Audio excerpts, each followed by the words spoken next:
It's New Brew Thursday! Woo! And we're at the National Homebrewers Conference 2011. 2011. It's Town and Country Resort and Suites, and we found this guy wandering around in the back alley, Drew Beechum. Oh, me? Oh, me, yeah. And apparently Drew has written a phenomenal book called The Everything Homebrewer, or Home Brewing. Yeah, Everything Homebrewer. All you need to know to brew. And you obviously are also a Saison expert, since you have done a Saison panel here. Yep. And apparently you're serving a Guacamole Saison tonight, right? Yeah, it's one of the goofy ideas I came up with. It's a dark avocado honey based Saison, because avocado honey is really dark and tastes like molasses, smells like molasses. Okay. And so I wanted to go, I got these avocado trees in my backyard, so we'll do this and we'll play with it. And so it's avocado honey and a dark Saison with oats to give it some body. Right. And then to give it the guacamole thing, really, it's got a tincture of spices that I made that include cilantro, coriander, cumin, chili peppers, black pepper, God, that sounds lime amazing. zest, and sun-dried tomatoes. Nice. That's excellent. So I imagine the avocado gives that a really interesting mouthfeel. So Yeah, because avocados are kind of creamy as they Yeah. are and really Yeah. soft and... Well, that was the thing, since I didn't use actual physical avocados, in order to get that creamy thing, that's when I went with the oat malt. right. So Okay. oat malt was kind of in there to give it that extra body, that punch. Yeah. Yeah. That makes So you're sense. happy with the way it came out? Yeah, I mean, it's just, total lark and, silly thing to do, but that's kind of my specialty in life. So speaking of beer, we're actually drinking something from the BEAVR Homebrew Club, which is the beer enthusiasts from the Antelope Valley region. And we're drinking their the BEAVR chocolate covered beaver nuts.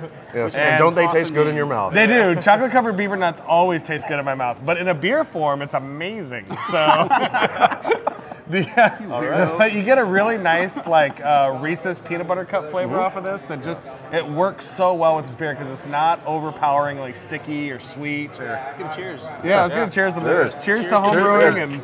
Yeah. Can you imagine a commercial brewery doing a chocolate covered beaver? No, exactly. Well, they need to get out there. Like Firestone Walker had a great one with the Merkin. Yep. And then they had to change it because people bitched about it. It's like, came come back, on. right? Didn't they? Well, They brought it back as a barrel aged version. yeah. No, I mean, what ended up happening? I mean, they had it out there, and then I guess somebody in the family concerned people of America actually pulled out the dictionary and went, "What's a Merkin?" What is a Merkin? Is this something that I can get upset about? It is something I can get upset about. I'm outraged. I'm outraged by this beer. Yeah, so that's one of the things I love about homebrewers. Protest mobile. Yeah, to the mobile. No, that's one thing I love about homebrewers though is they just go all out. Like their beer styles are crazy. Their beer names are even crazier. And you can see how much fun they have when they're Naming your doing beer it. is half the fun of doing it. Right. Oh, totally. And actually, for me, half the time, a beer that I do is inspired by the damn name. Right. I mean, I did, I don't know. I came up with a beer once, and it was like Bloody Head Stout. And I'm like going, okay, how's that going to How would a happen? bloody head taste? Now, did you have to do any research with that, with like random homeless people? No, actually, I did the research one day when I was brewing. I got hit in the skull with my garage door. Nice. Awesome. Yes, they didn't cover that in the How Not to Brew. Yeah. I highly recommend brain damage as an actual brewing ingredient. It works wonders. Nice. No, and I had another one once. It was Hunter S. Thompson committed suicide, right? And he was always one of my favorite writers. And I'm like going, I need to do something gonzo. And then out of that just came the Gonzo Hemp Poppy Spirit Wine. Nice. They had hemp seeds and poppy seeds and bourbon and tequila and mushrooms. If it doesn't get you drunk, it'll get you high. And, Yep. and if it doesn't do either of those things, it'll probably just kill you. That's very Hunter S. Thompson. Yeah. And if it doesn't kill you, then go grab the guns. And take care of business. So talk a little bit about your book that you've written.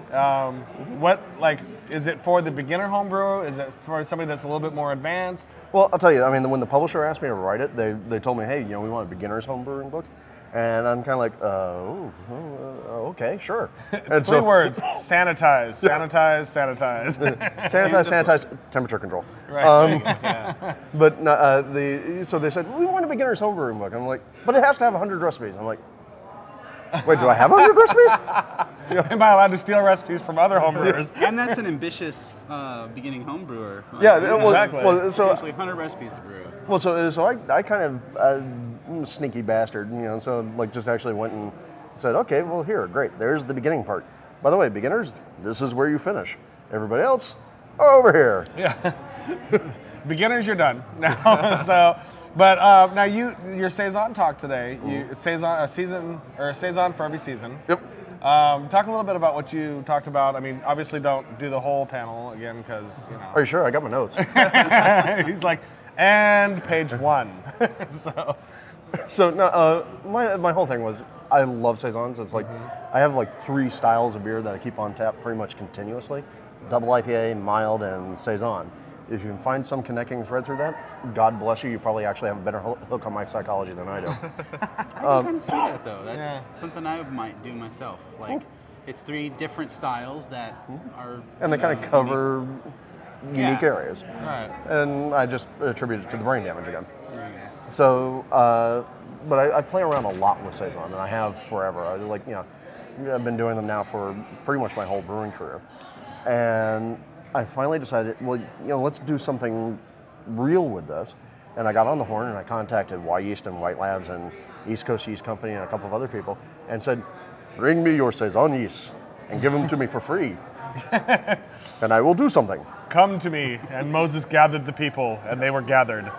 And then, because again, I'm a cheap bastard because I'm a homebrewer, I found a friend of mine has a brewery, Eagle Rock Brewing Company, and I said, Jeremy, let me brew beer with you, and I will use some of it. And he got on board, and so Right we on. brewed, and we turned around, we took 13 different yeast strains and pitched them in and made all these different Saisons. And that was kind of one part of it. It was like, this whole idea of like, we can't really do anything with Saison until we understand the yeast. Yeah. Because really, more than anything else, more than any other style out there, Saison is all yeast. That's defined by what the yeast, yeah. I've brewed 2 myself. And the first one I did with White Labs 565. And I'm brewing it and going, this is just a regular beer. Like, I'm not making anything special. But then the yeast is like, oh man, that smells like a Saison. That's incredible. I just made a Saison. Like, Well, and that's the thing. God. I mean, with the whole thing, like people didn't get to try it today in my seminar because there was just not enough time to pour everything. But I did one version with Yeast 1056, just so you could see what that tasted like as the control, and then everything else was Saison or Brett or Saison and Brett and Brett and Brett and Brett, type thing. Britannomyces. Yes, Britannomyces. It's so wonderful. But that was one part of the talk. Let's figure out what this means. What if this is yeast driven? And the other part was, I kind of feel like we've gotten handcuffed. When we say Saison, everybody just thinks that you mean DuPont. Right. Rosé DuPont. It's like golden, light, easy to drink. Yeah, very, like, orangish, amberish, goldish, rocky head, a little bit of hops, lots of spice. It's a great beer. Right. I love the beer. It's like easily top 5, top 10 material for me. And I will gladly drink it until the day I die. I kind of feel like with Saison, we've gotten trapped by this whole idea of DuPont. Right? A great brewery, great beer, wonderful thing, top 10, wonderful, drink it. Yeah, I mean, there's a reason why everybody knows the beer. Yeah. Right. So then you have guys like Fantôme. And so one of my biggest problems with the whole Saison style as it exists, like in the BJCP, is how the hell do you reconcile the idea of Saison DuPont and like Fantôme Atome? Right. And I mean, right now the answer is, oh, well, Fantôme Atome, you put that under Belgian specialty ales, and like I'm going to kick somebody in the knee. But it's a Saison, yeah. Like that's all Danny brews is Saisons. Yeah, it's like, so really it's like, look, let's take this definition and just blow it up, throw it away, get rid of it. I mean, I love the BJCP, I love the work, but you go. Well, it's funny because Fantôme's a great example of that because Danny is one of those guys. I mean, he even looks a little bit like Gene Wilder. And he Crossed with Einstein. Right, like he totally reminds me of Willy Wonka. He's just a dude that's like, I'm not taking notes. I don't care what's in this beer. I'm tossing it in there. It's going to taste what I want it to taste like. I'll never be able to reproduce it again, but I don't care. And I'll have a double espresso while I'm doing it. Right, exactly. And so he is a great example of a commercial brewer that's just kind of thrown a lot of that style guidelines and consistency and all that kind of stuff out the window and said look, I'm going to make these beers and I'm going to call them whatever I want and you're going to drink them because they taste amazing. Exactly. The problem with that is once he's gone, that beer's gone. Right? True. If he has no notes and no one can follow him. The next challenge is to replicate it at that point. Right. Well, the next challenge is to grab the spirit that he has and replicate that spirit, not try to replicate the beer. And the experience. Yeah, exactly. Well, and that's kind of one of the things I want to do, like thinking about it. Like, why are we beholden to this? I mean, you got Fantoma, and they're doing great things. They do wonderful things. They do wacky things. They have labels that are hand labeled by drunk people that are off at 30-degree corners. Totally, yeah. You hold up 2 bottles of Fantoma, exactly. and it's like, well, somebody This had more clearly beer did when not they go this through a one. machine of any sort. So the idea is let's do the American Saison. You know, like Right. what does it mean if for an American to have a farmhouse, right? You know, Right. what are you growing? What's in you? I've been to a few American farmhouses, and they don't smell anything like a beer I'd want to drink. So I think French farmhouses kind of have a more like clean aroma to them as opposed to the pig farms out in South Dakota. Well, but the French farmhouses also have more of a threat of falling on your head. That's true. Yes. So the whole thing with the Saison guacamole, the idea was I've got avocado trees. You know, could I do something avocado based? I live in California, so I get to cheat. Can I do something with wine? Right. Can I do something with green tea? Can I do something like what can I take advantage of here and Well, I make think a California Saison? Guacamole is a great example because I think you're not allowed to live in Southern California unless you like avocado. I mean, that's sort of one of the rules. And I know a lot of people that are like, weird. I don't You're like really avocado. weird. I'm like, be here a few more years. You will, because you really just don't have a choice. Yeah. And so it's great that you're able to incorporate that into a beer. I think that's awesome. Well, the one I love is recently you get the Subway, the sandwich shops are going, look, we're now offering avocado nationwide, and everybody in Southern California is going, that's Gross. new? Yeah, exactly. Well, and it's like, And everyone else if is you've just ever like, had an ew. avocado in South Dakota, it's like, I understand why they don't like them. Like, they don't travel well. You get about 3 hours where they're ripe, and that's about it. And then suddenly they turn black and gooey. Exactly. It's like, oh, fail. The NHC is a great conference to attend. It's an awesome opportunity to come together with other like-minded people who are passionate about craft beer, passionate about homebrew, passionate about making something, that is theirs, that they can, because we all enjoy drinking beer, we all enjoy drinking the craft brewers and the commercial brewer beers, but when you can create something that's yours, that has your own little spin or your Stamp. little bit of spice, and that kind of thing, it's just, it makes my it so, beaver nuts. it's like, it makes it so much more enjoyable to drink, and especially like the look of like the pride that you get when somebody drinks your beer and they're like, oh, this is really good, you're like, yeah, it's really good, Right. like, You kind of do the whole.